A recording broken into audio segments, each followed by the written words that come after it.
Hello, good evening, and welcome to MCFC 9320 PUBcast. And you're in for a treat tonight. Not only is Anne-Marie here, I can see some of Anne-Marie's fan club in the comments already.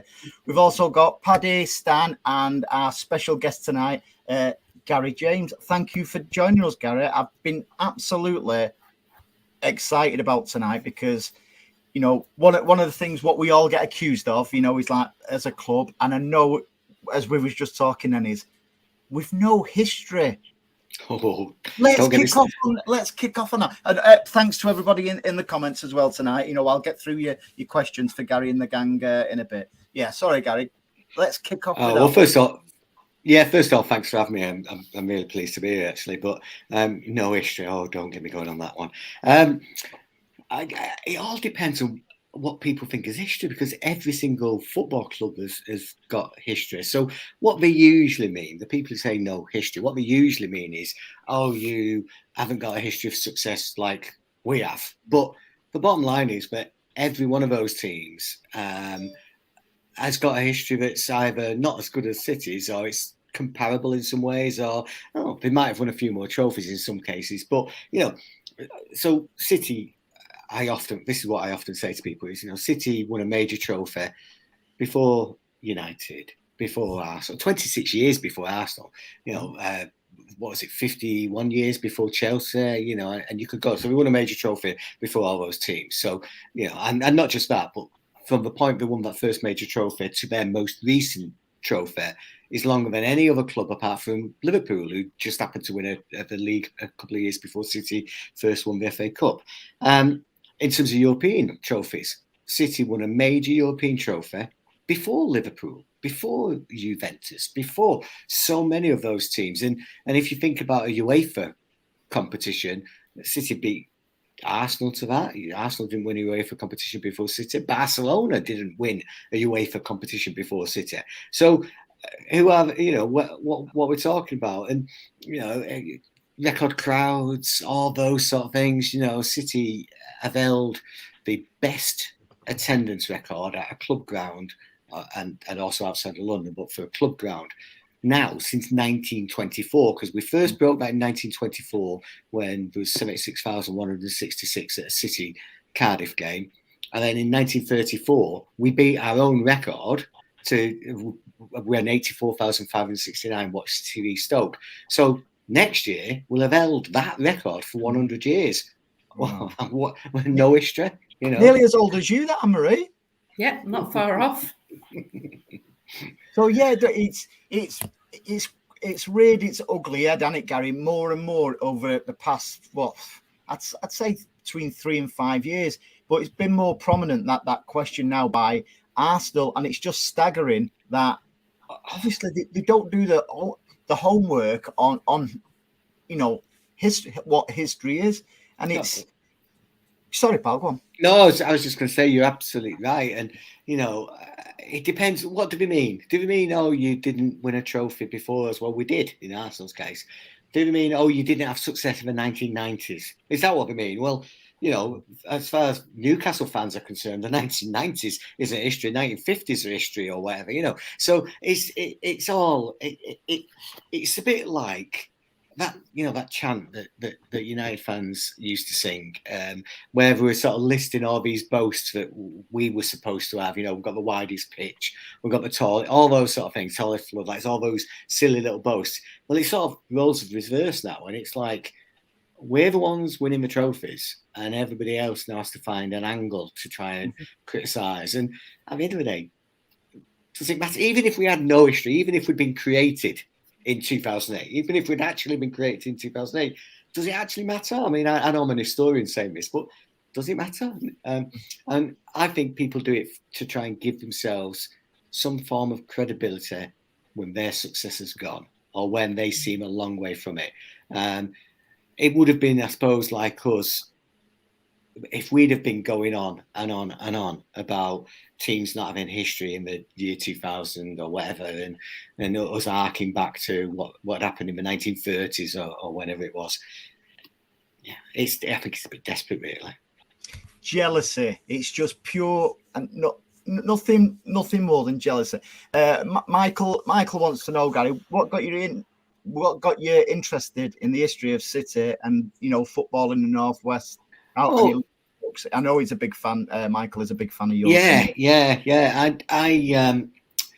Well, I've been a City fan all my life. My family is sort of split, half red, half blue. My granddad was a passionate United fan, a friend of Bert Wally, who died in the air crash, and he went to every cup final that United appeared in during his lifetime, up until the sort of last 10 years, which probably wasn't that many actually. But no, he did. He went to every United Cup final. My dad's a City fan, and my dad took me to Main Road as a baby. I mean, in fact, my mum was 8.5 months pregnant when she went to the September 1967 Derby match, and I was born at the start of October. So she was stood in the corner between the Kippax and Platt Lane, and I was born a few weeks later.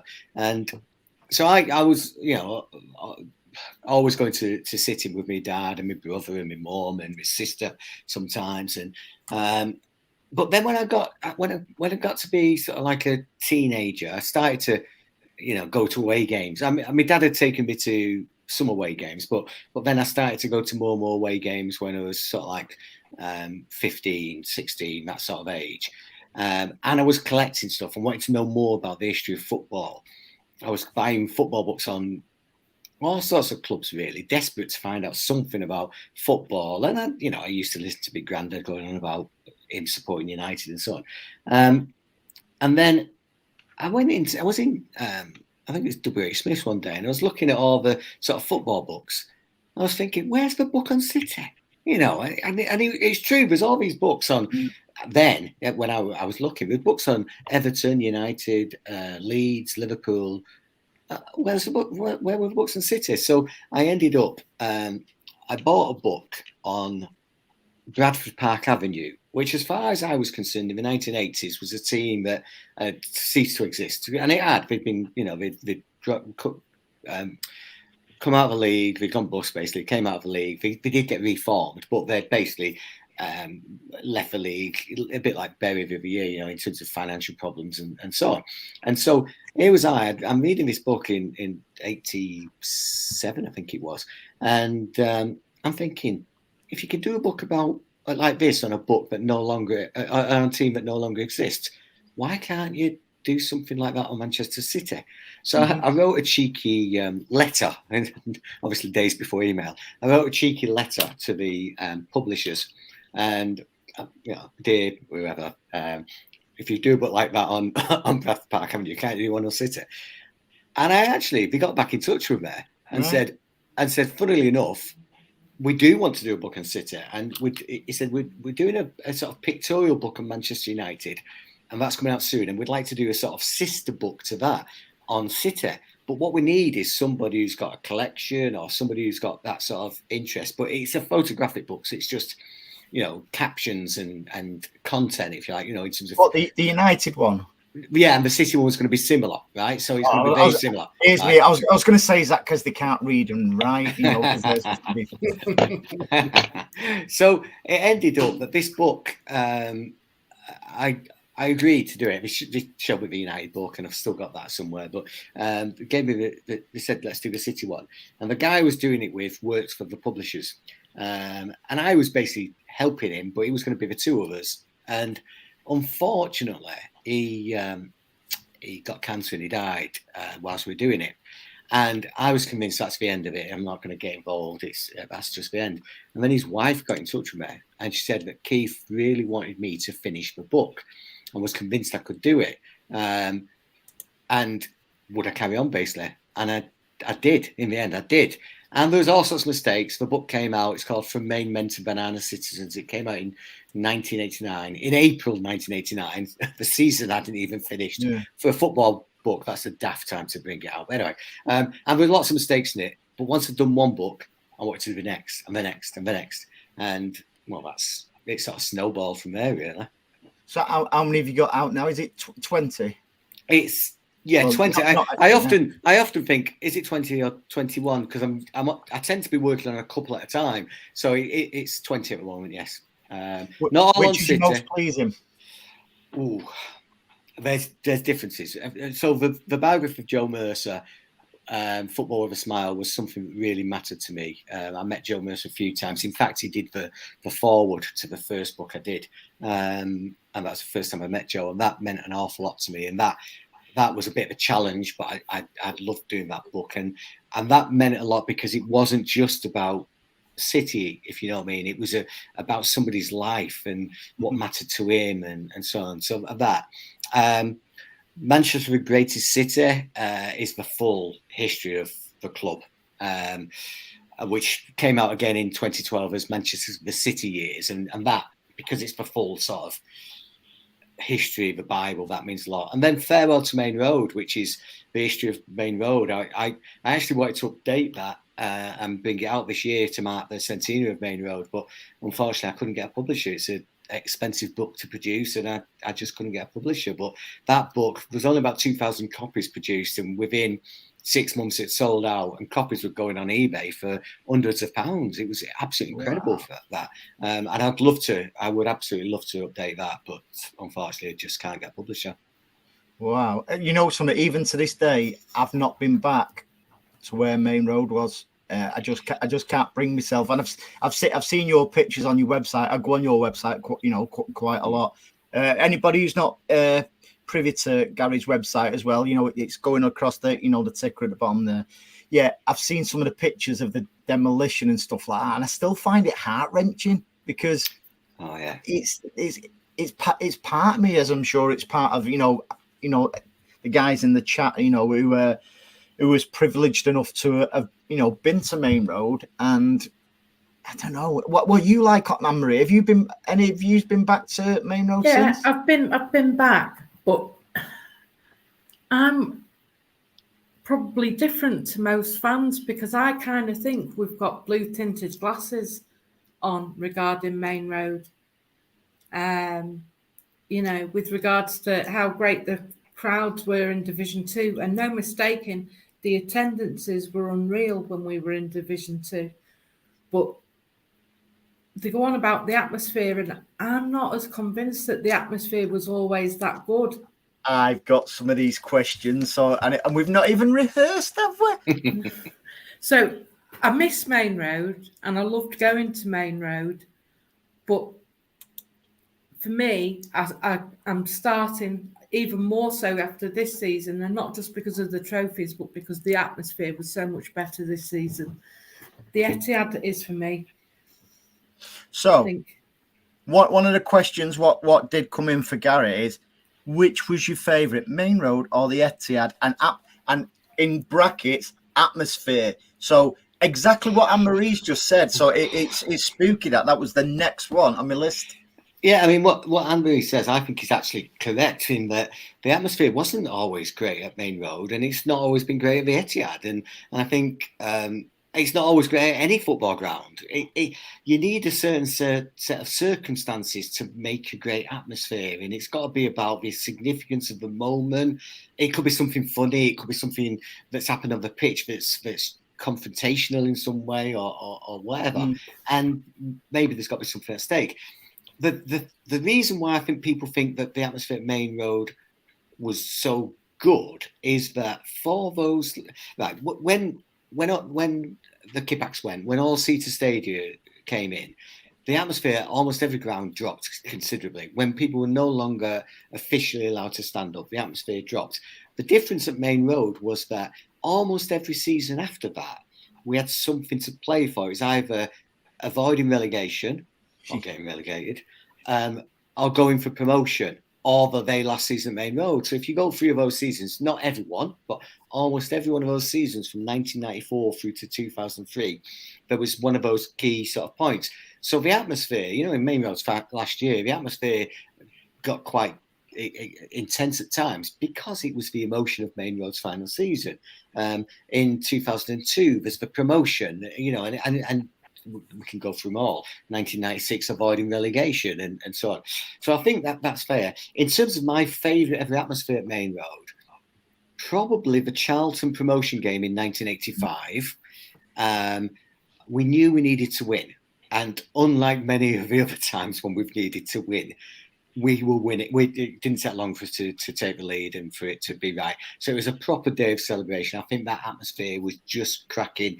And we all know there's officially 47,000 on the ground, but we all know it's more like 60,000 because the place was packed. I was stood in the kid backs and it was packed like I'd never experienced it before. But you could see opposite the main stand, there were people sat on the steps, the same with North Stand. So that was packed. The best atmosphere at the Etihad. Oof. Hamburg? Well, I was just going to say Hamburg, and also before Hamburg, in the very first season, there was a game against Newcastle, and for some reason, the atmosphere that day just seemed great. It wasn't. It's not one that would stand out against some of the later successes. But I do remember being at that Newcastle game, and it was the first season. It was either the first season of the year after, but I think it was the first season. And I remember thinking, people say that the Ilano free kick? No, it wasn't that. It was before that. It was before that. But I do remember thinking at the time, people will say the atmosphere won't move to this stadium, but it has. And of course, it took some time for it to happen game after game. But when you start winning trophies, when you start having games that actually matter, that's when the atmosphere is great. So those years when Stuart Pearce was manager, where we were not going to get relegated, but we're not going to win anything, the atmosphere is flat. And his beanie toy. Yeah, it's flat. But when you're going for a title or going for something else, not every game, but the atmosphere is there. And I think we do look at Main Road with rose-tinted spectacles sometimes, or blue-tinted spectacles. And there were a lot of things about Main Road that were absolutely fantastic. And there were a lot of things about Main Road that we just sort of felt in here, memories. So if you stood at Main Road, even if it was a bad game and a bad day, you could see the ghosts of all that had been before, and you could feel that. There was a guy when I did that Main Road book, there was a guy I interviewed, and I said to him, how do you feel about Main Road, or leaving Main Road? And he said, in life, you go to school, you change school, you get a job, you change job, you get married, you get divorced, you have kids, you move house, you change job again, you support a football team, your favourite player goes, your favourite manager goes, a new player comes in, a new player goes. He said, but the one constant is the stadium, is Main Road. And now that's going. Right? And he was saying everything in his life had been shaken by leaving Main Road, because you know where to park or what bus to get, you know which chip shop you go to, you know which pub you might go to, you know where, you can remember when you're a child and where your parents would have taken you, or your grandparent, or whatever it is. And then it's gone. The routine's gone. And it's so difficult. But the Etihad, let's not forget, I'm sorry if I'm waffling on here, but no, it's not waffling, mate. It's really interesting, and that's why we wanted you on the show. So the Etihad is 20 years old, right? You've got to be 28 really to sort of remember Main Road a bit. You've got to be well into your 30s to know what Main Road was like week after week, and you've got to be 40s plus to sort of experience some of those high drama moments that we had at Main Road. I'm not saying people under 40 don't experience that. They did experience that at Main Road to some extent, but you know what I mean, season after season after season. So it's a long time ago. And as a historian, I think people often think, oh, Gary will be stuck in the past, if you like. But it's about that idea that it's always changing. And so I love the fact that for somebody who's possibly 30, or 35, or maybe even 40 now, the Etihad could be all they ever know of Manchester City. Yeah. And what they know is over a decade of success, of some great moments, of some fantastic players. And I love that, because that's a bit like my first decade or so properly supporting City. I was born 67, late 67. Within the first 10 years of my life, City won all those trophies.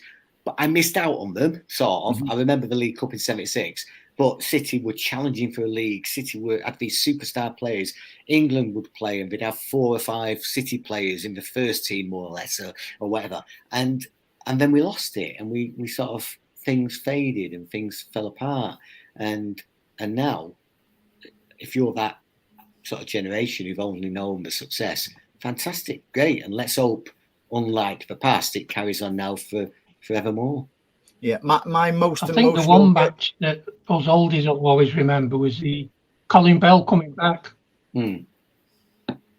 Yeah, and I was there. I was in the Platt Lane that night with my dad, and there's a couple of times where Colin Bell got up because he was a substitute. He got up either to warm up or do whatever he was doing, and the place erupted then. And we sort of forget this. That it erupted every single time.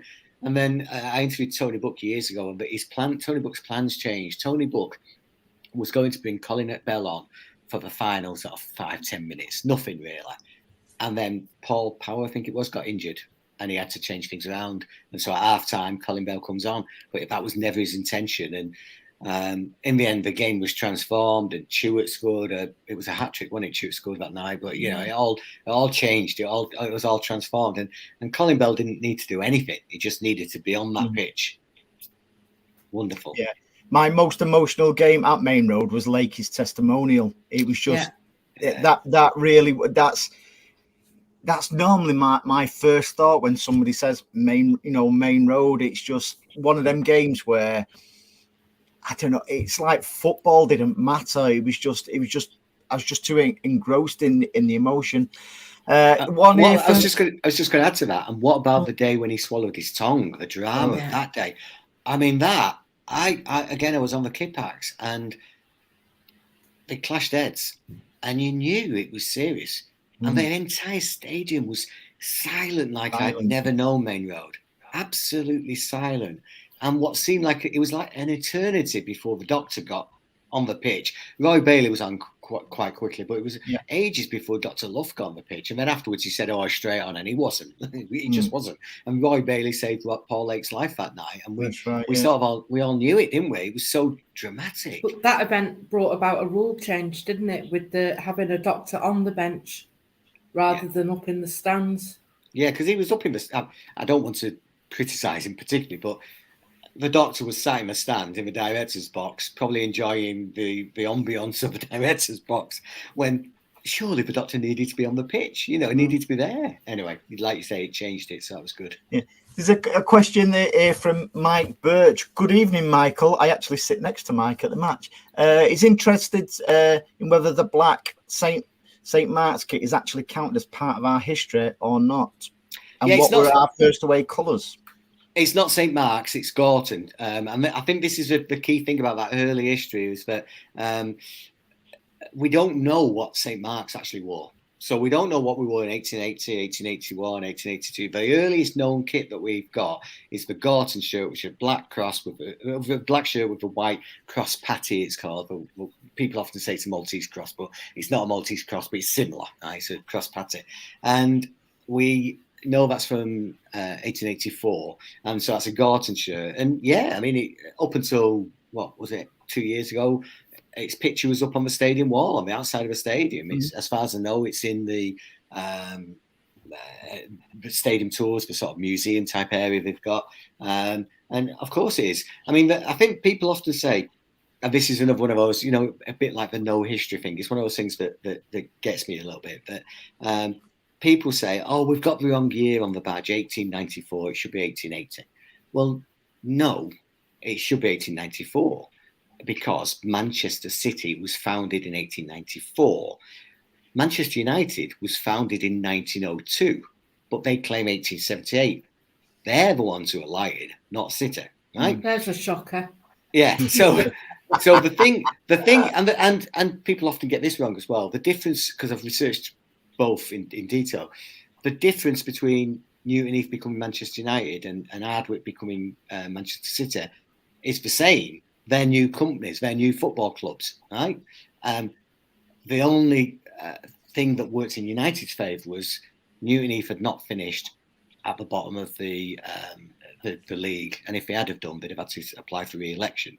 With City, 1880s are earliest known game as St. Mark's. We may have played earlier. That's the earliest reported game.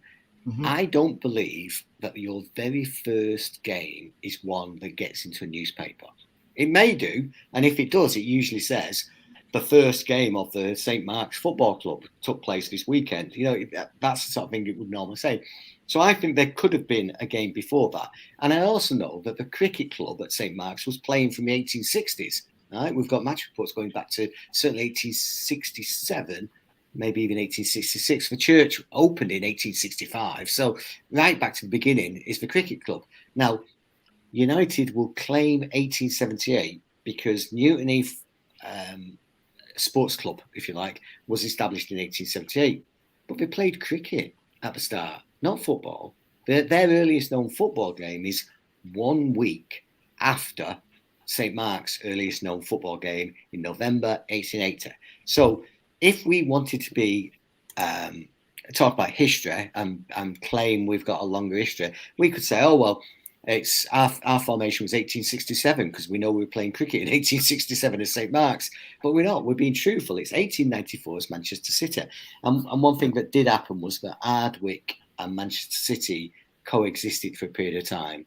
And Ardwick, the committee behind Ardwick, for a while wanted Ardwick to continue, and they did not want Manchester City to play. So there's a lot to it. Ultimately, most but not all of the Ardwick people were persuaded to join in with Manchester City, but Manchester City was a new club. However, that entire history before 1894 is absolutely vital. That's part of the story, and without that, there'd be no 1894 and no Manchester City, because people like Lawrence Furness, for example, who became the Manchester City, where he was a chairman and president and director. He'd been a player with Gorton in the 1880s, and he'd also been manager with Ardwick. And he was involved with Manchester City until he died in the 1940s. So all that longevity. Another person, Walter Chew, was a player with Gorton. And although he wasn't a director of Manchester City or a key figure behind Manchester City, he'd been involved in Manchester football until his death in the 1940s, and he was a City season ticket holder until he died as well. So, those people saw it as the same sort of continuity, different club, but same people. And I think, it's like now, if you talk to people connected with Bury Football Club, is the new Bury Football Club the same club as the old one? Legally, no. But it's spiritually, those people, spiritually, it's same with Rangers Football Club. Rangers ceased to exist a few years back, and then a new club was created. But spiritually, it's the same. And you've got things like Wimbledon. But you might be able to learn something here, Gary, because Paddy will be able to tell you, because he remembers them days. What you was a teenager, weren't you, Paddy, when it was St. Mark's? Yeah, just about. So seriously, what's puzzling me a little bit? I might be missing the obvious here, Gary, but if the black set, it's classed as a St. Mark's shirt, not by City. It's not. It's Gorton. It's definitely Gorton. It's not. People have started to try and market the St. Mark's name and market that, but it's not. It's Gorton. It's not St. Mark's. And any time it does appear as St. Mark's, it's wrong. It's Gorton. It's 1884. It's Gorton. Yeah. I have just every day is a learning day for me, and I've just learned something there, because I don't know what you guys in the chat and Anne-Marie, Stan and Paddy, but every time I see that black shirt, I just assume St. Mark's. So no, we don't know. We've no idea what St. Mark's wore. I've tried to track it, but no, it was Gorton in 1884. It's definitely Gorton. When I went down to the souvenir shop, I got number 7 shoe on my back when I was a kid. So it's definitely Gorton. Yeah, that's really thrown me, that one, because I say I think the problem is never assume. The problem is that if somebody produces some products and sells them as something, then people think that's the truth, but basically trying to sell a product, aren't they? But City have always.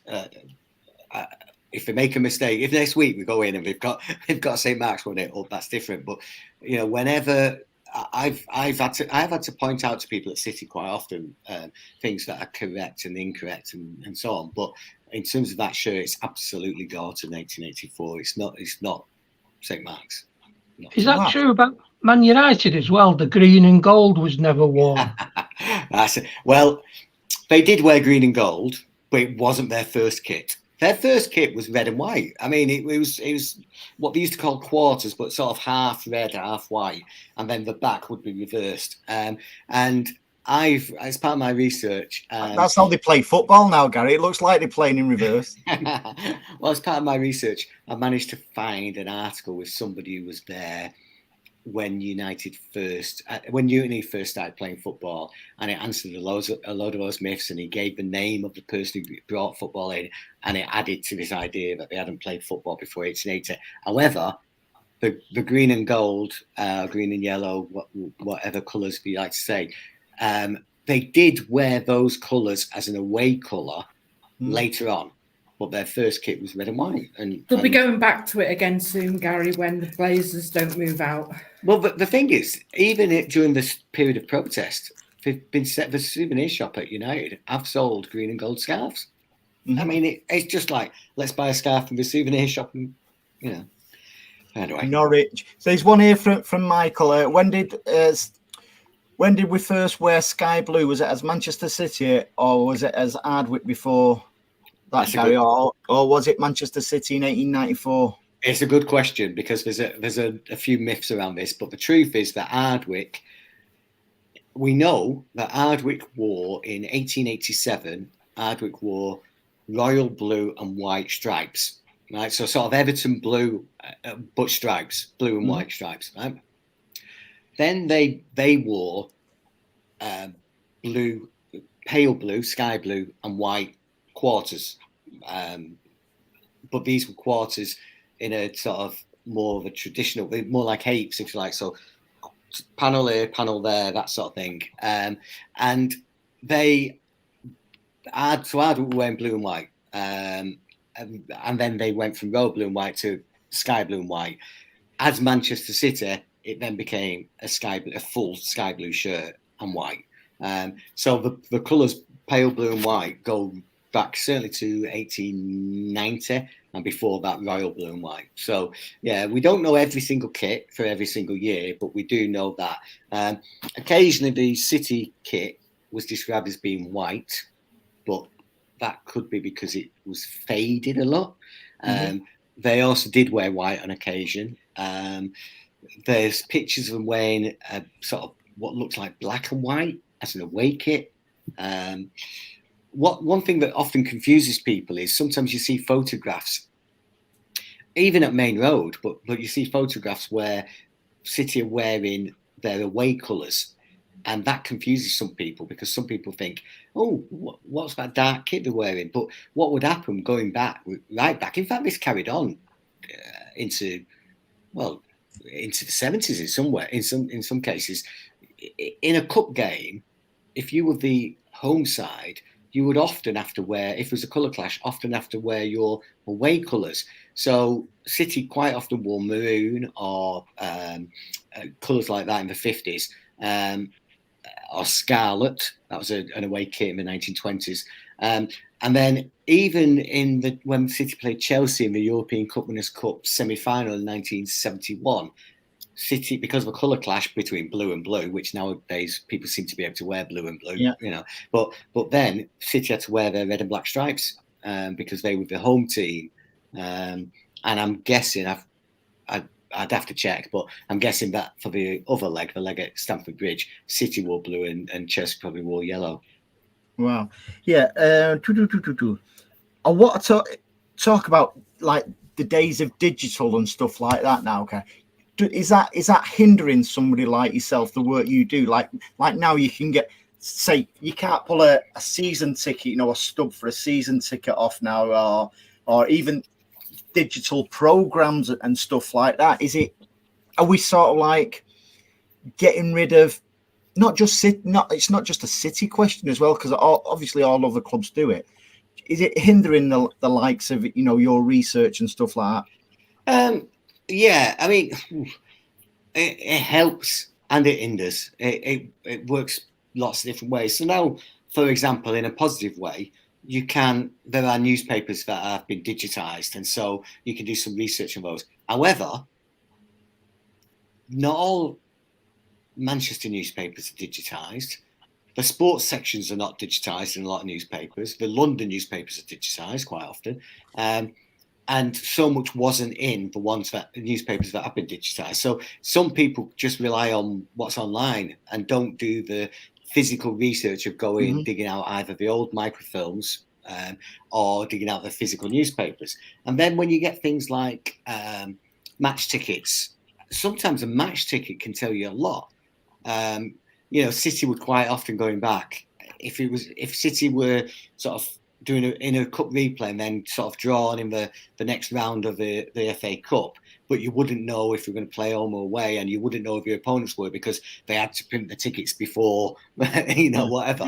You'd get a ticket and it would say, it would have such a thing or such a body sometimes. So that in itself would tell a story that at the time the ticket was printed, City didn't know we were going to play.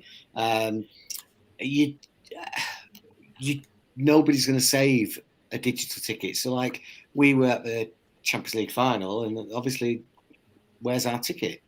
Where's our proof that we're there? Where's and how much did it cost? Those are the things that future generations might not be aware of, and I know it sounds silly, but match programs have started to disappear, haven't they? And a match program doesn't necessarily tell you the truth, because obviously a match program is one club's version of whatever they want to tell you. Such a player's a star, the fans think they're not a star or whatever. But anyway, but when those programs eventually disappear and they're all online, who's archiving the program? Who's archiving it? Newspapers have gone. There's material that used to be on Manchester City's own website when it first started. That's vanished, gone, completely vanished. So it could be really difficult in the future, and also the volume of detail. So there's so many. Obviously, there's podcasts and vlogs and so on, which are great, wonderful. But who's going to go through every single one to find out what every single one of us felt? It's difficult. So there's some really good stuff, and as a fan, the best thing for me now is that we have voices that we didn't have. If you think about it, before the fanzines in the 80s, what hope did anyone have of ever getting their view? We might be able to chant something. We might be able to chant something, or we might be able to write a letter to the Manchester Evening News Pink on a Saturday night, but the editor might decide not to put it in, right? So you're just a lone voice. You're just talking to yourself and your friends or your family or whatever. And then all of a sudden fanzines appeared, and then you realise, oh, I've got the same view as him or her or whatever. And then other things. And ultimately we get to where we are today, where we're all sat in different locations and we're able to talk sensibly about City and any aspects of our club. And it's brilliant. So there's so much you might be good. stretching it there, Gary, sensibly. You've met these lads, haven't you? But it is important that this gets archived. I don't mean this one in particular, but that all of this gets stored. And so there's places like the Northwest Film Archive, for example, who maybe in another generation, but maybe in years to come, they might store vlogs and podcasts and God knows what else, because that's what's missing. It's easy watching the BBC News, but capturing the stories of fans as something that I've always felt this. The stories of fans are the stories of the club. So I know I keep talking, so I apologise. But can I just say this one little story about Main Road, which I've told quite often, so you may have heard it, but I'll tell it again. So back in 2002, I was at City planning to set up the museum, the first museum that the club had, which meant that I was at City a couple of days a week. I wasn't employed by City. I was doing it on a sort of contract basis, but I was there a couple of days a week. And at the same time, I was writing my book on Main Road, Farewell to Main Road. And one day I had to come out of the offices, which was the old sort of shop and all of that. That was where the offices were in Main Road for sort of final few years. And I came out of there, and I was walking across to the main stand, to the main entrance of the stadium. And as I got closer to it, I could see this old woman. And she just stood there. And she's just looking up, just looking at the stand, just looking at it all. And I went, "Are you okay? Are you okay?" And she went, "Hey, I remember the day it opened." And I'm thinking, it opened in 1923. It's 2002, I think it was, but 80 years later, basically. Yeah. And I'm going, "Did you? Were you here?" And she went, "Oh, yeah." I said, "Do you remember it all?" She went, "Yeah." I said, "Have you got any time?" She went, I'm retired. I've got all the time in the world." I said, "Brilliant. Can I interview you?" Right. So I ran to the car, got my old cassette recorder out. I then took her into the main stand, into the boardroom suite it was then. And she'd never been in. She'd been in the stadium, on the terraces, if you like, but she'd never been in the in the offices or in the stadium. Right? So I took her in, and she absolutely loved this. We sat down, I pressed record, and she told me this story. And she said I think she was 8. She was 7 or 8, but she was about 8. And she knew what football was because, kids played in the street and all that. Yeah. But she didn't have any concept that people went to watch football. Right? She just thought it was a kickabout in the street. And so she saw this building being built at the end of the street, and she lived just opposite Main Road in one of those streets, Wanstead Street, I think it might have been. But anyway, she lived in one of those streets. And she knew it was going to be football ground, but she got confused about that. What's it all about? And anyway, on the day of Main Road's first game, August 1923, she's inside, and then one of her friends knocks on the door, and she goes out. The game's already on. So her mum must have kept her in or something, but the game's already on. So her and her friends sort of go around, and they're walking around the outside of a stadium, and she's describing this, and I can picture exactly where she is. And she basically they were stood. If you think about the old Kippax wall going round towards what became the North Stand, so she's on this sort of this wall going round, and be stood in front of one of the exit gates that used to be in that corner, right? And it got to what was known as 3/4 time. When they used to open the gates to let everybody out, basically, right? Yeah. So 10, 15 minutes to go. They opened the gates.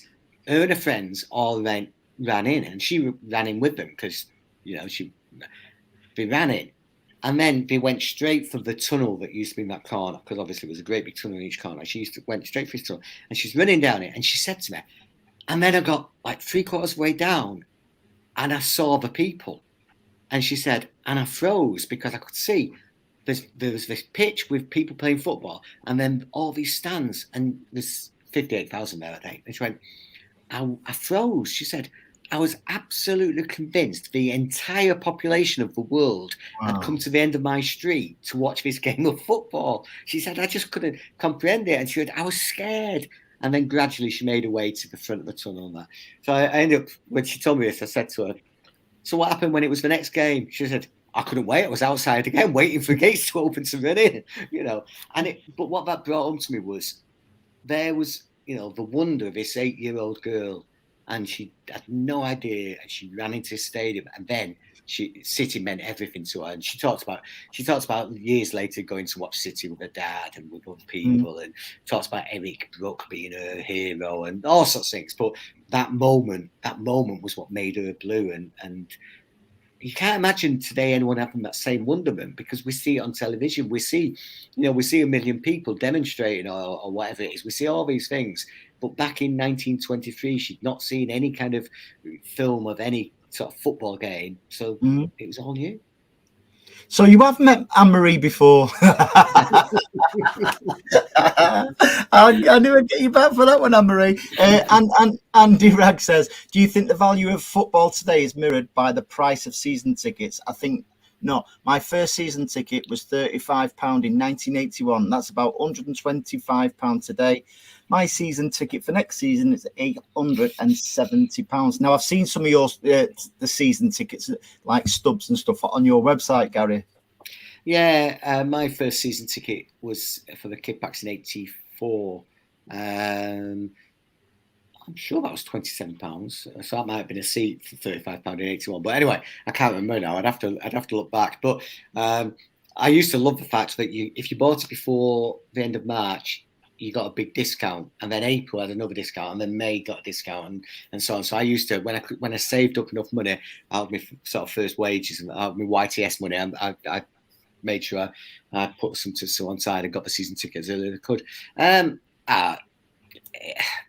Football ticket prices are just ridiculous, aren't they? I mean, it's supposed to be an entertainment for all, but sadly we're pricing people out. And I do worry that if you're that sort of 12-year-old kid who wants to go to football, you've got to go with somebody now, because for whatever reason you can't buy a seat on your own at that sort of age. Whereas go back to 80s and early 90s and obviously the 70s, if you were 12 and wanted to pay to go on the Kippax, you could pay and go on the Kippax. Nobody stopped you. You just paid and you went on. Not only that, if you're a 12-year-old and you go and sit, let's just say you managed to buy a ticket, you've got a ticket. Your ticket's not necessarily where your friends are, because you buy a ticket wherever you can't you? Because the stadiums are sellouts. So you might be sat with people that you don't want to be sat with, and it's not the same. It's cost you a lot of money. You can't afford to go every week. Can you get hooked in the same way as we all got hooked? I don't know. So we sort of relying. It's not an impulse purchase anymore. You know, there's plenty of people I know who perhaps went to university in Manchester, and there's a game on at Main Road on a Saturday. They've been at university for about 2 weeks and they're thinking, oh, I might go and have a look. I'm doing nothing today. I'll go and pay and stand on the Kippax, and decide an hour before the game was due to start in some cases. And they could become hooked for life. And now you have to plan it. You have to plan it. So it's the cost, the planning, the availability. Yeah. Obviously, the Premier League is more attractive than football's ever been. Mm-hmm. Almost every club are getting bigger crowds than they've ever got. You know, Liverpool are getting their record crowds. We're getting our record crowds. United are getting their record crowds. Arsenal are getting their, and so on. You know, so it's, I don't know. The price is horrendous, but they will say, well, the stadiums are full, so we can charge what we want. Yeah, and there is another way of looking at it. Just the clubs really need, most clubs did really need fans. We saw during COVID, they got by, didn't they, and stuff like that. So I do fear there. I sit in the family stand, and I think I pay £600 and something. I consider mine value for money. It works out £30 odd, a match. But I understand that people can't afford, the cost because of the cost of living and stuff like that. And that's why it really gets on my nerves when people call the Etihad the Emptyad and stuff like that. It's just not true as well, is it? It's just not true. It's not. Yeah, but why let the truth get in the way of a good story, Gary? I know. I mean, that's something I kept challenging people on that, and that's why one of the program article I did last year, one bit of it, I said I want include the crowd puller chart like we used to do in the 80s. The basic idea being what our average attendance is compared to. And City, okay, yes, we're not getting 76,000, right? But compared to most other clubs, what City are getting is incredible. And not only that, and I know obviously we're all City fans, but we're sharing our conurbation with the most popular team in England. And yet we're still getting 50 or 55,000. It's absolutely incredible. And not just that, we were getting those crowds at times when, frankly, we just didn't deserve to get 30,000 or whatever it was. We were getting those crowds. And the thing what gets me is, when did it change? When did it change from City fans being perceived as being loyal fans who would turn out, whose loyalty should be rewarded, to, oh, you don't have any real supporters, you're plastic fans, blah, blah. We know when it changed, when we won the league. When we won the FA Cup and then when we won the league, that's when people started to say, oh, right, we've not got that. We've not got success over him now. What else can we have? Oh, the stadium's not full. Yeah. Even if it's not full. It'll always go on. We were told right back at the beginning, you won't win anything because you can only sign mercenaries. And then we started winning things. And then it came, well, you're not anything till you've won the league twice on the run. Or you've not done that with, a cup on your head and scored in it. I mean, Ireland's being accused of scoring tap-ins now. I know. It's ridiculous, isn't it? What's wrong with them? And you go back to players like Gareth Barry, who came fairly early on after the takeover, right? Gareth Barry, I know, because of some of the interviews and things they've done, he was offered more money to go to Liverpool. And he chose City because of the ambition, because of what City were trying to do. And I know that he was listening on the day that he sort of signed for City.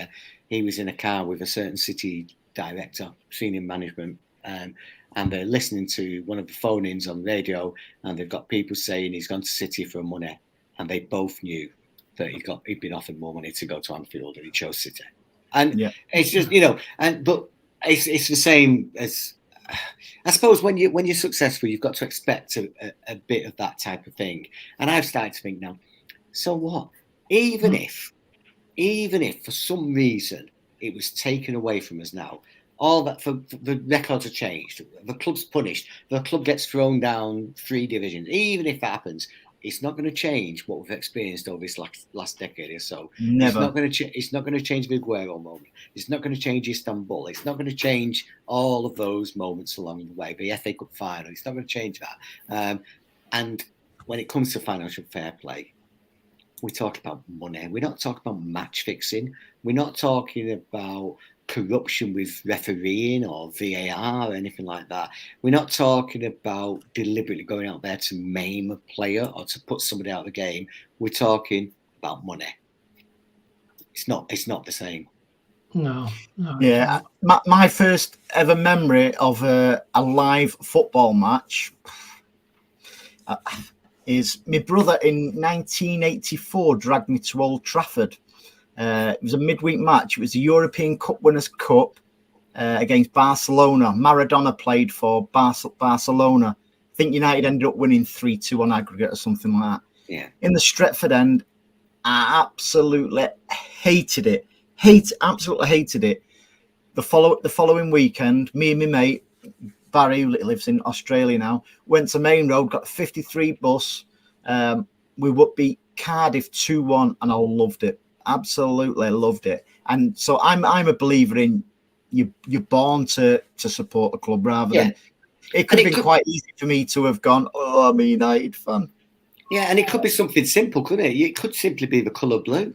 You just like the colour blue and it gets into you. But I think, and obviously we're all biased, but when you walked into, whether it's the Etihad or Main Road, sometimes you'd be hit by that banter, like humour or something. There'd just be something, and it gets into you. And I know, somebody who supports Newcastle or Aston Villa, wherever it is, will say the same sort of things. I get all that, but for City fans, in the days when we didn't achieve much, it was the fans that kept things alive for me.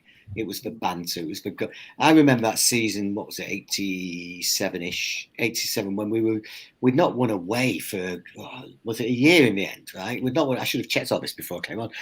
We'd not won away for ages, and instead of our away support getting less and less and less, it was getting bigger and bigger and bigger because you had to be there when we finally won a game, and it ended up it was Bradford. We won a game at Bradford the year before the promotion. Yeah, the year before the promotion game. And it was incredible. And also the song, we never win at home, we never win away. That kept growing in popularity throughout that period, throughout the 80s. It was growing and growing and growing.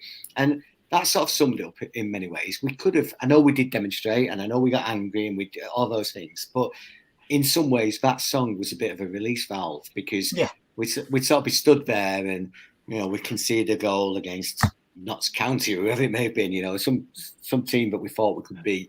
And then the song would come up, we never win at home. And it just meant everything. It was the camaraderie.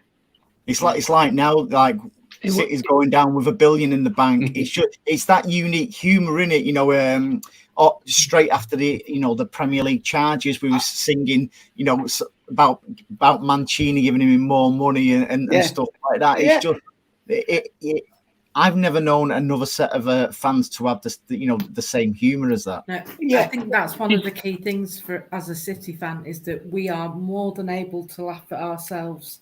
We'll take the mick out of ourselves quicker than anyone else will, and they can't take it. You'll remember this. Gary, you'll remember this. Was humour, the being able to laugh at ourselves, or or take the piss out of ourselves. We never won at home, we never won away. The fans, the invisible man, all that. I can only speak for Main Road because I moved back to Ireland in the late 90s, so I haven't really experienced the Etihad. I can't really afford to go, because you're talking nearly €1,000 to get over there, and by the time your flights, accommodation, and buying a one-off match ticket is €80-90. They sit with a bunch of players who don't even know the songs, and then you're singing and clapping, and they're looking at you. You have to say, "What are you doing?" But that's what Main Road represents for me. Was that togetherness? Was that banter? That kind of, like, you travel the world at that time and meet a blue, and you could talk to each other like you knew each other like all your life. Travel now and meet a blue, and you talk to them, and you think most of them they're kind of aloof and they don't want to talk to you. I think they've lost that. I think things change, don't they? And it's difficult. I don't know. I think success, when you're used to success, it's difficult when things don't go the way you're used to. So I think there is probably that issue. If you've only experienced success, it may be difficult. But there's loads of great chants. The spontaneity of chants. There's a couple that I'll briefly mention. They're nothing to do with failing or anything like that, really. Actually, the first one is, I remember being at Sheffield United, and they were all chanting something about "We hate Wednesday, we hate Wednesday." And this was a Thursday night, and we were losing, and we started chanting "We hate Thursday, we hate Thursday." and then there was another Sheffield one, actually. This was at Sheffield Wednesday, and it was a game at Christmas. It might have been Boxing Day '88, something like that. And the song "Last Christmas" by Wham had been in the charts the year before, so everybody knew the song, and it was Christmas time. So at half time, just as the players are coming off the pitch, the Sheffield Wednesday tannoy system, PA system, started playing "Last Christmas," right? And it's Christmas, and it's, and a lot of City fans were just not singing along or anything like that, but it was just like a bit, like sort of light-hearted, if you like. And then the PA system took it off so they could say the half-time scores, and all the City fans on the Leppings Lane end, all of them started booing, woo, woo, woo, right? And then the chant went up, "We want Wham. We want Wham. We want Wham." Right? And that's just how it was, right? And then, as soon as he finished giving the scores, the tannoy announcer said, "And now for the Manchester City fans, it's Last Christmas," and he put it back on. And so then everyone cheers, and then everyone goes over the top doing a bit of dance. But I think that's the sort of view of these things, isn't it? That it doesn't matter sometimes what's happening on the pitch. As a group of fans, as a body, you just go there for a good time. And, every set of fans at every club really sort of deserves that at least once in their life. They deserve the moment of glory. So I'm always pleased when you do get a team that, like West Ham, they won that European trophy this year. I was delighted. Yeah, delighted.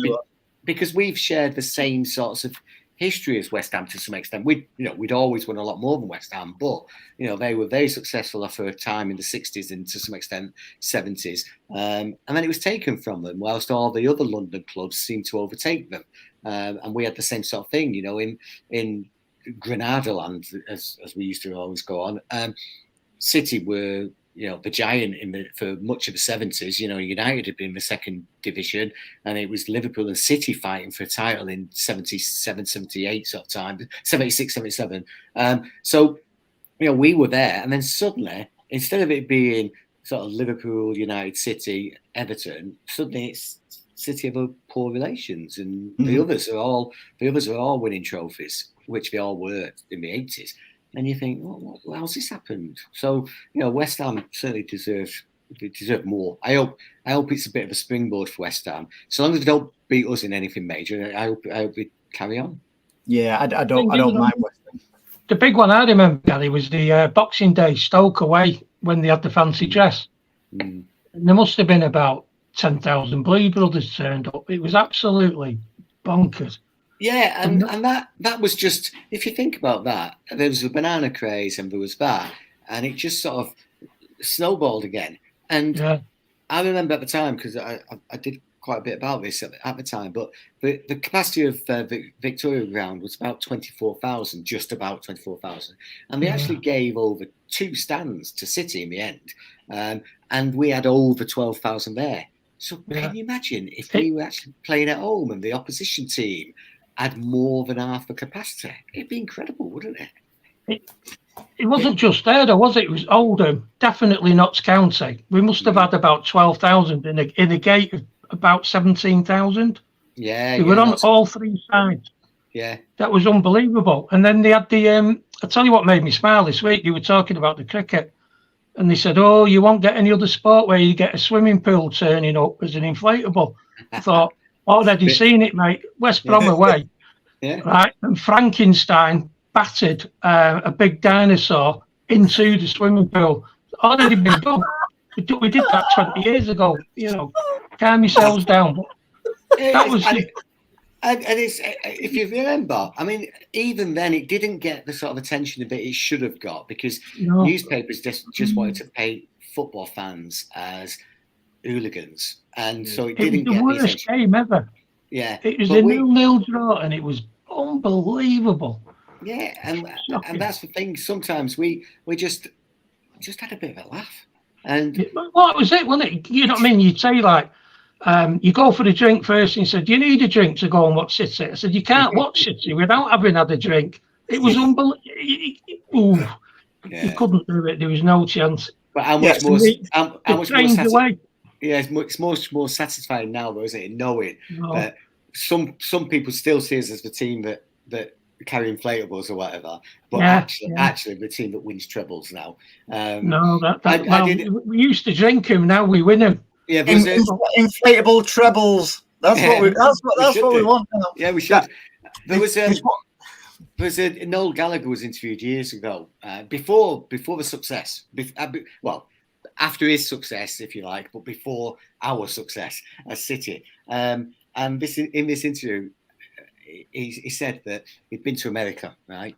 And he got into the taxi, and the cab driver saying, "Where are you from?" And he went, "Manchester." And he went, "Do you like soccer?" And Noel went, "Football." But yeah. He said, "Oh, Manchester United, what a great team." And Noel Gallagher's going, "No, not United.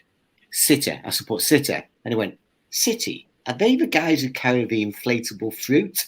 And Noel Gallagher went, "Yeah, that's City. We carry inflatable fruit."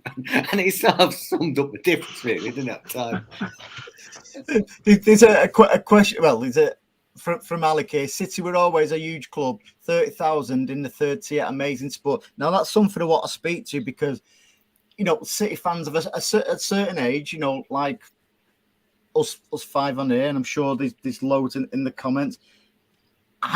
The Gene Kelly stand it's been legendary, but there was others as well, Gary, and people always think that it was just the Gene Kelly, but there was the Alan Ball one. What was that? HH or something like that. Something.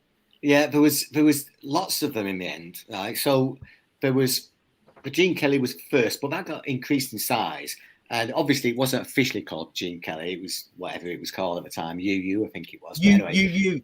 Yeah, and the only reason I remember that because it looks like a pair of women's. If you put them together. Oh, right. Okay. Well, it's good job nobody else spoke about. Otherwise, that might be the name instead. But the Gene Kelly stand, when we first set up the museum, I remember this guy coming in, this sort of tourist coming in, and said, "And how many games did he play? Who? Gene Kelly, to have a stand named after him?" No, he wasn't a player. No. He's singing in the rain. Oh, what? Yeah, I don't know. The Alan Ball, because it was small and didn't make much noise, was in between the Kippax and the Platt Lane. I think it was Bert Trautmann's helmet that dubbed it the Alan Ball. Then there was one that was behind the security room. So you've got the main stand and the north stand, and then there was that bit that years ago had been uncovered, and then the security room back. Behind that was scaffolding, and that was a uncovered one. Also, the new Platt Lane, where the tunnel was in the new Platt Lane, which was a huge tunnel, but that was because of bringing in the stuff for pop concerts and that, but a huge tunnel, and they ended up filling that with scaffolding in the end. So that was just a sort of area of scaffolding with seats on. I think the thing about it was that the lower we got, the more demand there was. And that's absolutely true, because that's why it started to change. And those attendances, mostly it was a sellout. The only difference was the away section. And sometimes we had to increase the capacity of the segregated area as well. So, there's all sorts of issues with that. But one thing that we're really guilty of, and I think this sort of links back to the no history thing really, is that because of what we all went through, we talk about 1998 and 1999 and the emotion of being down in the third tier and the loyalty of the fans and all that, because it really is important.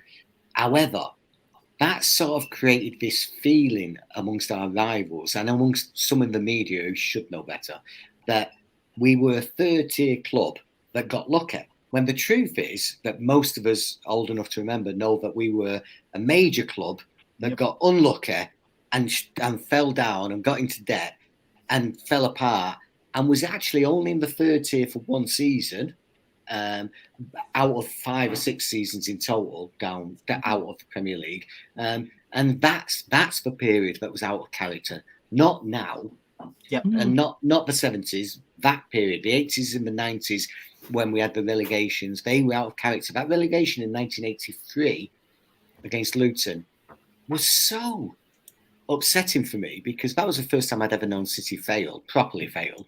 And it wasn't expected. We just never thought we'd lose that game and go down. And now Luton are coming back. We're going to have to relive it every single week, aren't we? But we need to start saying to people that the late 1990s was out of character. And then when we came back, because of the gulf in football, because of the money that the Premier League had brought those teams as successful, the rest of us had no chance of catching up to Arsenal and United, and to some extent Liverpool, but it was usually Arsenal and United, unless we had a major investment. And then Chelsea had major investment, and they changed things, and then we had major investment, and we changed things. But even Leicester City, people talk about Leicester City. Leicester City were broke financial fair play. And so it is a fairy tale that Leicester won the league. But if that had been us, would people have focused on the financial fair play? Yeah, 100%. Absolutely right, mate. And it's as I said earlier, it does annoy me. Well, it used to annoy me. I've started my stance is now, with all the allegations, from the Premier League and stuff like that. I'm like this now. Our name's always going to be tarnished from everybody outside, outside the club now. I'm at the mindset now. I couldn't care less what they think. I don't even get embroiled in discussions, arguments with them. And I think once this is all over, City are going to absolutely go for the Premier League, and rightly so. What's your thoughts on these allegations, stuff like that? Well, obviously, none of us know the detail, so none of us know. But when the Premier League charges came out, they rushed them out because they were nonsense, a lot of them, weren't they? So a lot of them rushed the charges out. So that seemed a bit odd. Then, of those sort of top 6 clubs, big 6 clubs, not always top 6 have it, but the big 6 clubs, only City were the only one of those big 6 that wanted independent regulation for football. So then you start to think, well, wait a minute. If the others want the game to be pure and free of corruption and free of whatever, then why do they not want independent regulation? And yet the one that's been accused wants independent regulation. That doesn't add up to me. And so it sort of goes on, and it does feel that it is a bit of a witch hunt. There seems to be a lot of people who are talking about it and writing about it who don't really know the detail. There's people like ourselves who sort of trust that the ownership. Well, this is the thing that gets me, right? If there was the UEFA investigations, right? Some of the Premier League investigations or accusations are based on stuff that's supposed to have happened after the dates that UEFA were investigating. Well, either the ownership and those in charge of City's accounts are extremely daft, or that's absolute nonsense, because surely if you're a club that's been investigated, you're not going to make the same errors or the same. You're going to do things differently. So that just feels a bit strange to me. So I don't know. But bottom line is, if somebody somewhere decides they're guilty, then I hope it's through a proper, transparent process where we can see what evidence and we can all judge it properly. And I hope every other football club has the same level of investigation. And if they are, they're not going to take away what we've achieved in terms of what we've achieved as fans and what we've experienced. So I don't know. I don't think that's going to happen, Gary. And because, like, what's happening with City for me, right? Like, because I'm kind of removed from the situation living in Ireland, and the same with Newcastle. I think it's racist. It's because of where our owners are from. Like, if your owners are from America, that seems to be okay. But if your owners are from Saudi or Dubai or UAE or whatever, that's not okay. Even lately now, players have been signed over there, and Steven Gerrard's gone out there. Like, you can see that the level of racism against that you shouldn't be going out there and you shouldn't be supporting that. And look what they've done with golf and all this kind of carry on. Yeah, and I think you're absolutely right. And there's also this idea that United Arab Emirates. I mean, first of all, within the United Arab Emirates, there's a big difference between Abu Dhabi and Dubai. But anyway, the United Arab Emirates is being lumped together with Qatar and Saudi Arabia and whoever else. It doesn't really matter. As if it's all the same country, which is as daft as lumping, from a European context, Russia, England, Ireland. You know, they're different. There's differences in those nations. You know, there's differences between England and Scotland. Never mind. You know, so they lump them together. America, that's an oil state. So they talk about oil states. Well, America's an oil state, you can argue, and so on and so on. So I think there's lots of issues there. Now, one thing I would say, and I've said this quite often, you get people occasionally who will say, "Oh, you shouldn't be taking any money from Abu Dhabi. You shouldn't be taking any money from the UAE because of," and they'll say usually human rights or whatever it may be. Well, that may or may not be true. Maybe you should, maybe you shouldn't. Who cares? But my point is that your football club, if your football club is in the FA Cup, you're taking money from the UAE, right? Because Emirates sponsor the FA Cup. Emirates have put an awful lot of money into Arsenal Football Club through sponsorship. So people say, "Oh no, well, but it's the level of money."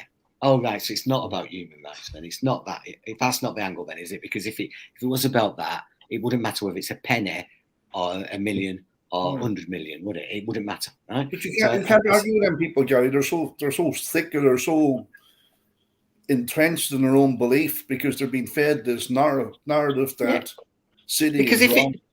If you same with the transfers. Sorry, it's the same with the transfers. I've not heard one single club say, "Hang on a minute, I know it's dirty oil money, so rather than accept 55 million, we'll accept 35 million, and then we can sleep in our beds a little bit easier tonight." Yeah, they could definitely say we're not going to sell to Manchester City, or we're not going to buy. You know, we're not going to buy from Manchester. They could say that if they wanted to. It's nonsense. It's a game. It's a media game. It's the same now, Gary. They're attacking the academy now because the academy now is producing players, and just look at last night with England, first team. But they'll certainly make a good living out of the game, and we make a good money back on them because we have invested in them. But now they're having a go at that now because that's success as well. Because I remember when that academy first started, that was started on the Barcelona model of youth teams that they would generate cash or they would play for the first team. But because we've got so good at it, and I think we've won the treble with them as well for the last 3 years, they're now attacking that. They're now saying, "Oh, Trafford wasn't worth 19 million." Well, I think last night it was. Yeah, absolutely. Last night proved it. And at the end of the day, it's not City who have paid 19 million, is it? It's Burnley. So whether it's worth it or not, so somebody's prepared to pay it. I always say the conspiracy now is because your ex-captain is going about, buying players, inflating the prices so it can go into you, and it's just absolutely staggering. It's things like financial fair play. Scott's asked a simple question is and always will be: what is the purpose and aim of financial fair play? Well, the interesting thing is when they first talked about financial fair play, the whole idea was to stop clubs going into debt.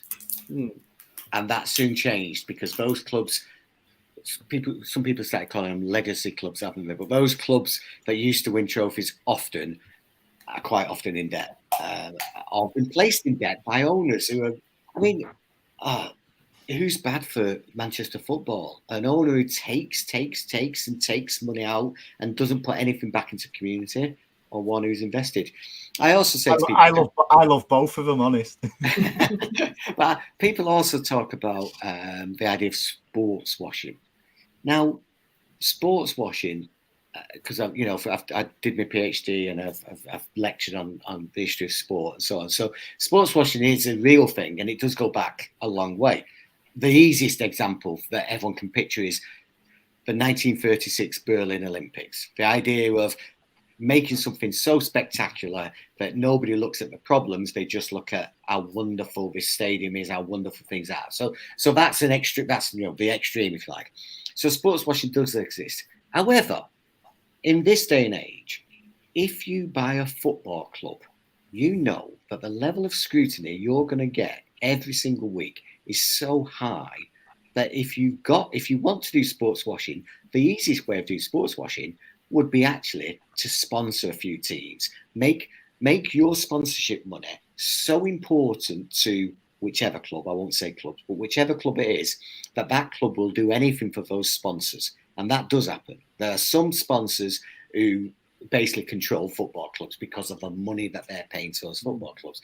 And let's face it, Arsenal Stadium is the Emirates Stadium without that money. So sponsorship is the easy way of doing it. So actually, when you own a football club, you know attention is going to come your way. So it's not the same, is it? Of course, it does exist, and people do think better, maybe, of nations or owners or whatever. But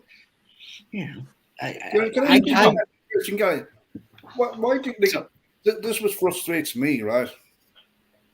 Why does us as in City?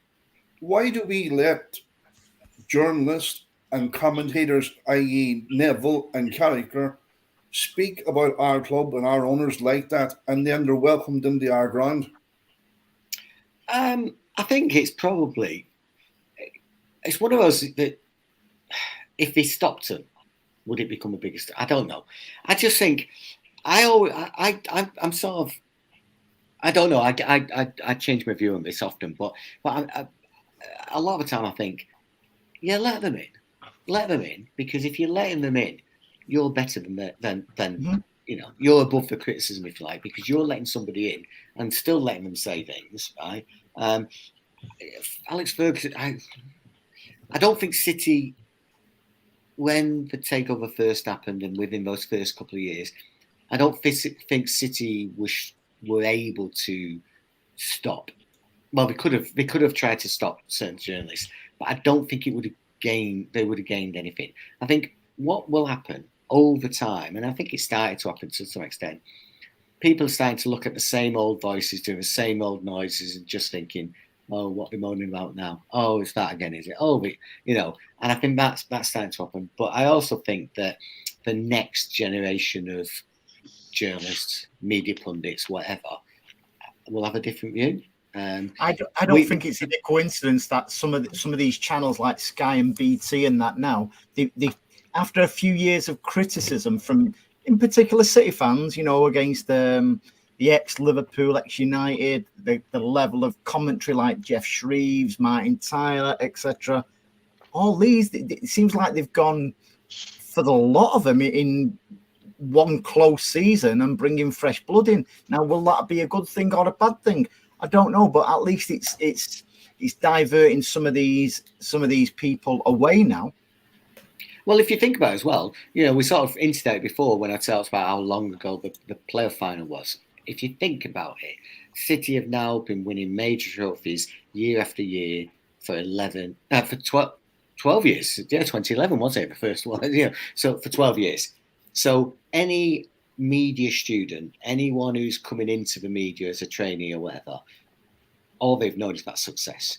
And this noise has been there in the background all the time. So yes, some of them are going to have certain views, but there's a good chance a lot of them would love watching De Bruyne or Haaland or, in the past, David Silva, Sergio Aguero or Pablo Zabaleta or whatever it may be. So just like a lot of the faces we've had on Sky over the last decade have been former players from Manchester United and Liverpool from the 80s and 90s and early 2000s. So we're going to get all those same faces from now on. Sorry, not the same faces. We're going to get more blue faces. It's bound to happen. And hopefully they'll start to realise, West Ham won a European trophy. Newcastle are going to challenge. To be fair, even Tottenham haven't got all the voices and faces that perhaps Arsenal had. So, maybe they'll start to think it's not about three clubs anymore. And one of the things that's really I've challenged a bit recently is that people saying, it's the Premier League is less competitive because it's the same club winning every year. Well, this is the first time City's won 3 in a row, but United did it, didn't they? Right? This is the first time City have won the Champions League, right? So we're still only at the start of dominance in many ways, you could argue, right? But there's actually been more teams won the Premier League during the 2010s than there were in the 2000s, in the 1990s, in the 1980s, and the same as in the 1970s. And yet people would say, in the 70s anybody could win the league. But the fact was only 4 or 5, whatever it was, 4 or 5 teams actually did it, right? And that's for most of the 2000s, 90s, 2000s, it was typically United or Arsenal.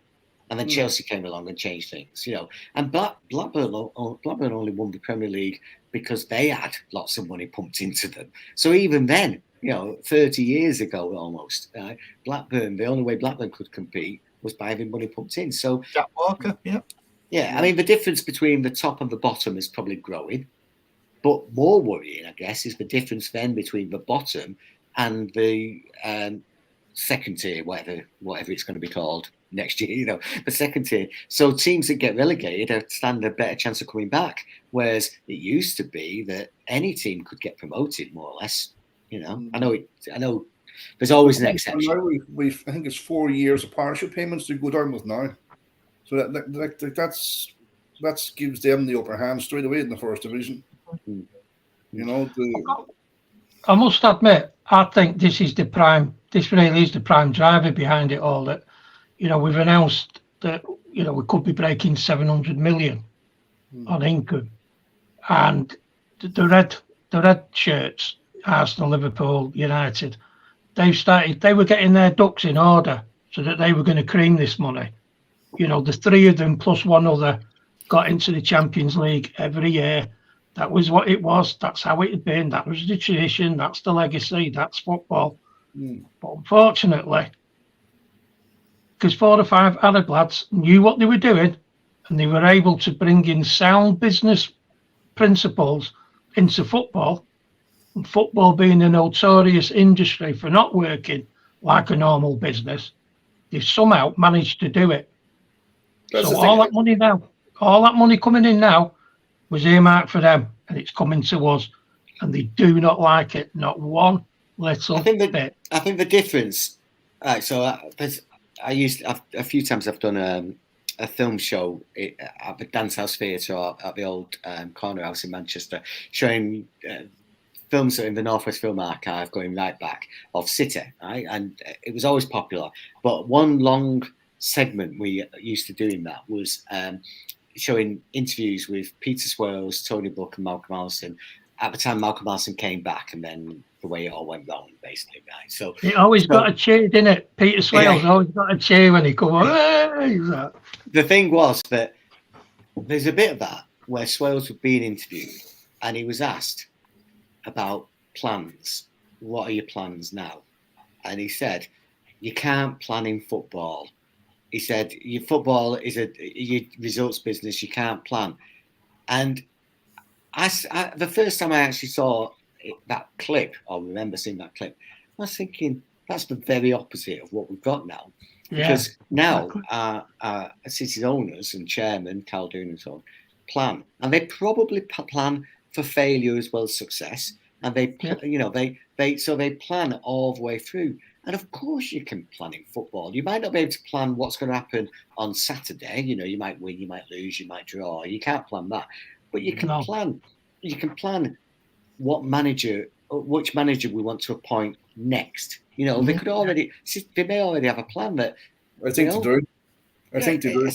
Yeah. So that's the sort of thing. You can plan to build an arena that's going to generate income, which means that for the next so many years, you're going to get money coming in through concerts that have been staged next door. You can plan to build an academy complex that generates players in 10 years' time, because that's the sort of thing they've been doing. And so you can plan. You can plan. There's loads of things you can plan. And you might not be able to plan each individual result, obviously, but you can for 3 different results: a win, a draw, a loss. And I think that was the problem with Swales. We lose on Saturday, let's sack the manager.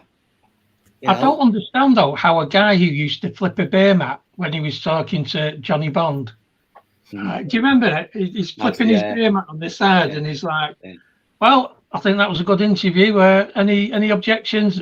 And nobody objected, did he? He says, well, welcome aboard, Johnny. And that was it. And it was I think with Swales, he hardly had any shares for years. He only had about 10 shares. And so the people around him made him chairman. And they could have got rid of him at any point. And because they liked their positions, they kept him in place. And you sort of think, oh, come on, one of you should have done something. But they enjoyed their positions. That's it. Empire building. And they had their little empires. They were happy. Yeah.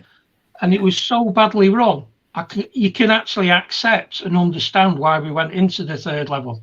I saw something the other week. We were never going to win anything. No, I saw something the other week where somebody said, was Peter Swales a City fan? Well, he definitely was. He was a City 100%, fan. Right? Yeah.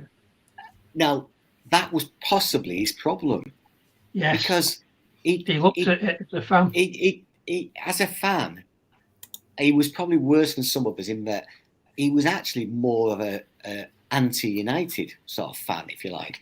Yeah. If United did something, he wanted whatever United had, and so his whole ambition and way of thinking was driven by what was happening at Old Trafford and what they were doing, and not by what he was. And so if he'd have planned, if he'd have managed, if he'd have done things in the right way, if he hadn't have penny pinched at times, and if he hadn't have given some of his managers more money, because he could have reined in certain managers at certain times.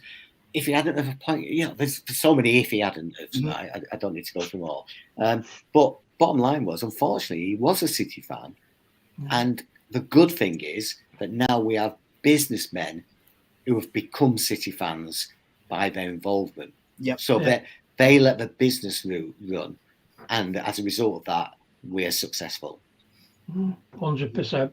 100%. But he kept his eyes on the front instead of looking to the side at United. Sorry, I missed that then. He just flicked out.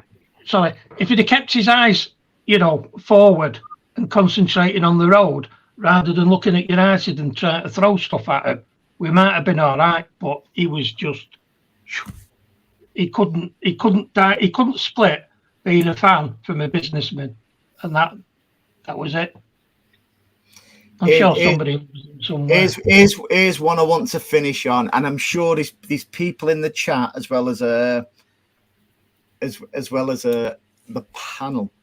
Statues, Gary. Statues. Now, what's your stance on statues? For me, I think I personally think it's getting a little bit ridiculous now. Yeah, we've got to have recognition. I love the Bert Troutman one. I just think that is iconic, but that was done before. Obviously, it was the first one what was ever done. I can understand why they've done statues of others, but now, and the Belly and Somerby one, I think absolutely. When is it going to stop? My preference would be like a Hollywood Walk of Fame around the stadium to recognise players. A bit like on the spirals, you've got supporters clubs and stuff like that. Where's it going to end with statues? It is a tricky one. It's the same with naming stands after people. It can limit your ambition in some ways. I've seen which club was it? There's a club that's more or less got all 4 stands named after people, and that means, say your greatest player is about to make his debut and last for the next 20 years. What do you name? What do you give him? You've not got any stands left, right? So I'm sort of against naming stands after people. We've got the Colin Bell stand, but I'm sort of against any other stands. But statues, yeah, I suppose you could have an approach to the stadium a bit like the Colosseum or something, maybe in ancient Rome, where you've got statue after statue after statue after statue, and that in itself might be impressive. You could do that.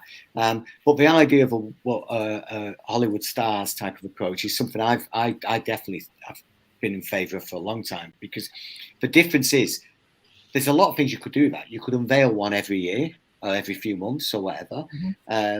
You can do one for great moments or great teams. So, for example, the 1999 player final, it may be that you want to recognise that, but for some reason you don't want to recognise every individual player, but unveiling one to that moment would be a good idea. And the same with, every success you've ever had, you could unveil one for it. So I like the idea of stars, and you could do that, and I think that would be brilliant. But statues, you can't have a statue for everybody. And one of the problems you've got is, for example, Gundogan has now left, and he's possibly won more than, I'm not adding the numbers up, but he's possibly won more than David Silva at City. I've not added it up, but he's captained a treble-winning team. I'd have you pretty much right on it. Look, Patrick's just said we had a statue on the pitch in Claudio Bravo. but they're the sorts of things. It's really difficult. Where do you draw the line? And the Bert Trautmann thing that was mentioned, when we opened the museum, we had 3 sort of statues made. One was Trautmann, one was Colin Bell. He's not as good as the Colin Bell one. It just didn't work out. The Trautmann one, because it was a certain type of pose, and one of a fan, which was a fan supposedly getting into the stadium at the 1934 record crowd game, the 84,000 game. Yeah. Because when we did those statues, the greatest player, Colin Bell, the greatest goalkeeper, and the story that goes with it, the Trautmann, and the fan, the greatest aspects of a club in many ways. Obviously, once the museum closed, then they had to move those and so on. I don't know what happened to the fan ones, but I know the Colin Bell one's there, and I know the Trautmann one's still there. But they were different because they can't go outside because they're the thing they're made of. And if ever you go up to them, they're actually proper clothing underneath that sort of thing. What happened was the artist who did it, her name was Carrie Fur, and she was commissioned. It cost, I think it was about £2,000 each. That's all. It wasn't a lot of money at the time. It's 20 years ago now, but it took £2,000. And what she did was she had a sort of mannequin type of thing, and then she modelled the face and the hands and so on. She did the Trautmann one from photographs. Colin Bell, she actually measured him. She went and measured him. But then after she'd sort of done the face and the body and that, then she put clothing, so a woolly sort of goalkeeping type, old style goalkeeping shirt and an actual ball. And then she had a special sort of spray that she put over them to solidify it or to make it solid. And I think they're fantastic. But it's not the same as an external one that can go outside, unfortunately. We just didn't have the money for that. The other thing we did was the mosaic for Joe Mercer at the time. And the idea of that was we wanted something to recognise Joe Mercer and Joe Mercer Way. And mosaics, because of the Manchester City signs at Main Road, the semicircular ones and the one that used to be in the middle, mosaics was something that I was quite passionate about, and said that it's sort of historic for City. And they've carried that general idea on, haven't they, by the training pitches at the CFA get named after a player and they get a mosaic and so on. So I think the club, I don't know, I've not really spoken to them about any of this, but I think the club, I've probably got a bit of a job to do to try and work out, are you a statue person? Are you a mosaic person? Are you, you might get your name on a a litter bin somewhere. I don't know. Yeah. How do you do it? In the old days, Main Road used to have all those bars named after players, didn't they? Almost every, the Roy Clark bar, the Dennis Law bar, and so on. Somerby's. Yeah. Anne-Marie, what's your what's your thoughts on statues? I don't mean Stan. I think we have to be selective about who we do as a statue. And again, it's one of those things, people are always going to disagree on it, because there's probably a load of fans that would love a statue of Yaya, but for me, it's a no-go. You don't put Yaya as a statue, because while he was amazing while he played for us, he wasn't always the greatest advocate for the club. Mm-hmm. Unlike the likes of Vinny and David and Sergio, who never ever said a bad word about the club. So, it's selective, isn't it? I think you could quite easily make a statue for Gundogan, but then you'd be saying, what about Rodri? He scored the goal that won us the Champions League. Yeah. It's very selective. So I think you have to be,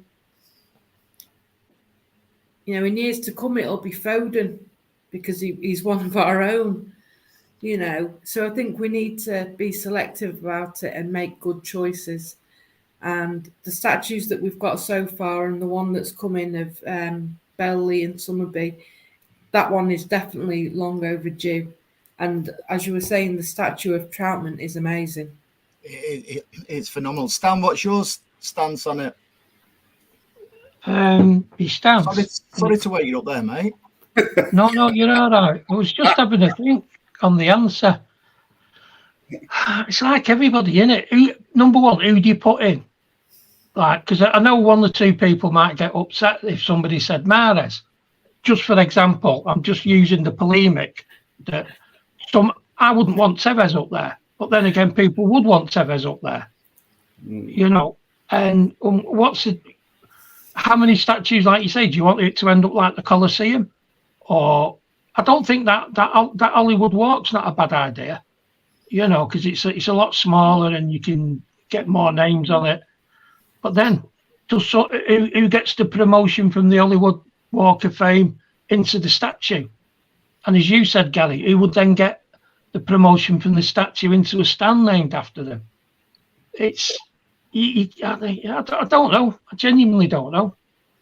It's just one of them things that... It's all tricky, isn't it? Because it can offend people because they haven't got something. And what if somebody who's got a statue, none of them could play for sure, but what happens if that person comes back and embarrasses the club in some way? Relegates you, Do we only put statues up after somebody's died and we know all the skeletons have come out? Yeah, and even then, I mean, you just don't know. I wouldn't want to be the person who's involved in deciding any of that. It's a business. And the other thing, which there's the old stories about Brian Clough arriving at Elland Road, and how could he saw the stuff to Don Revie's great team and so on, and then how on earth could he compete with Don Revie's team, and so there's that story where he took everything, ripped it all down, and set fire to it, and all that sort of stuff, which isn't entirely true, but that's that sort of thing. And I think I've been thinking this the last few years actually. Whichever manager is in the dugout at Old Trafford, that stand directly opposite says Sir Alex Ferguson stand, and he's sat in the seats behind you, and you're stood looking at his name all the time. How do you cope with that unless you're a big person yourself? How about what Scoot said there? We could do that one. Can we have a not in my lifetime stand? which Paddy, lastly, over to you. What's your stance on all the statues, my friend? This, and I mean this wholeheartedly, this is not a disrespect to any of the artists, but them recent statues that we have outside that ground are an abomination. They're probably the worst thing I've ever seen. Like, you can't tell me them players like them statues. Well, if you remember, Tony Cruz actually tweeted, "Thanks for the stadium thanks for the statue outside the Etihad," because the Aguero one? He thought it was him. And I remember we discussed this in the group before, and I got into a lot of trouble for having these views. Like, I just think they're horrendous. I really do. I think, Jesus Christ, if you were blindfolded, you did a better job. They look better lit up, though, Paddy. To be fair, They do. They do look a lot better lit up than they do looking at them. But I would the Hollywood thing, instead of the hands, maybe do the boots or something like that. Like, that's only an 18 by 18 inch slab or whatever size you want to make it. But yeah, and then if they come back to disrespect the club, we can easily just dig them up and put somebody else in groups there, can't we? I just really wanted to get your take on the statue situation, Gary. Listen, has anybody else got anything for Gary before we skedaddle? The women's football. We could listen to you for ages, Gary. Women's football, go on, Stan, because I know that's close to you. How do you think it's all going? Well, in general, the sort of wider. Yeah, I mean, to be fair, you've been more than generous with your time. So, yeah, no, I think in terms of women's football in general, I mean, obviously last summer was a major boost for women's football.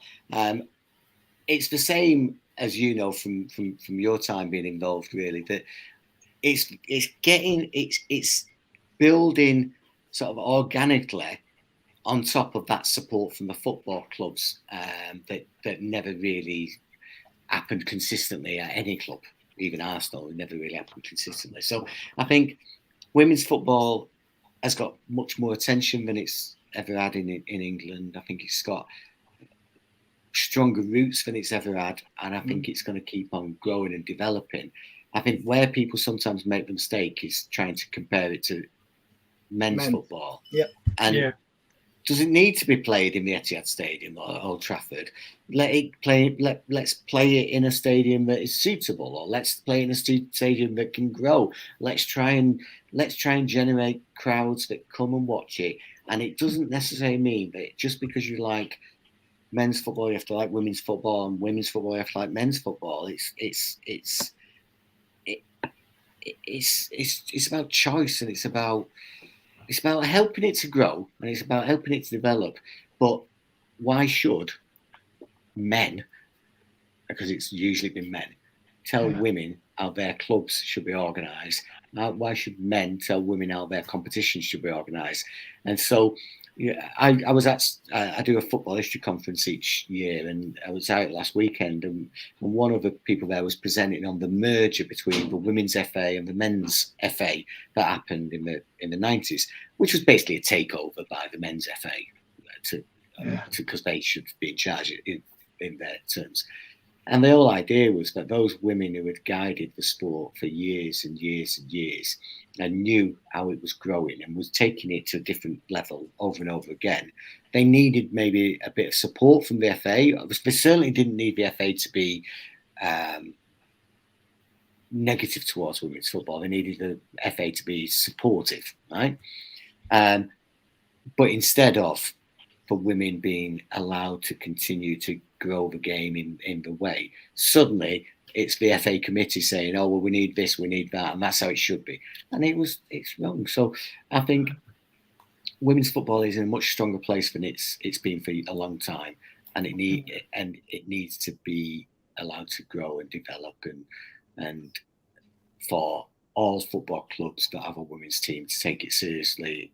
And what I mean by that is some football clubs, and I think we know which ones they are, have created women's teams in recent years because it ticks a box.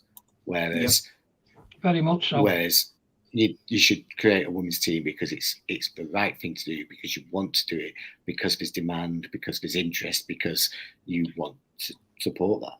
And even at the most fundamental human level, there's differences, as we're finding out with the ACLs and needing new boots and things like that. It's going to have to go its own way. Well, you can't just say, oh, you're going to wear this kit because that might not be appropriate. You can't just say you're going to have these training methods because that might not be appropriate. You've got to do what's right. And the people who know best are the people who live and breathe the sport and always have done. And unfortunately, quite often I'm not saying at City, but in general, quite often those voices get excluded, and that's wrong. Absolutely.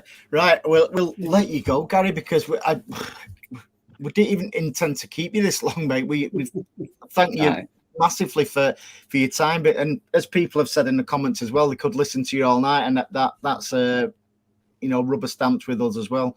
Excellent. Thank you for joining us, mate. Thanks for Paddy. I know Anne-Marie had to nip away for personal reasons. Stan, as always, mate, you're our next statue. In fact, you're our statue every week, mate. And all the guys in the comments, because obviously, we love doing it. Getting the reaction of the guys in the comments. So thank you very much, Gary, for joining us. Very, very much appreciated. Hopefully, we'll get you on again. Yeah, sure. I've enjoyed it. Thanks for having me. Yeah. Thank you very much. Thanks, guys. Have a fantastic week. Bye-bye now. Bye.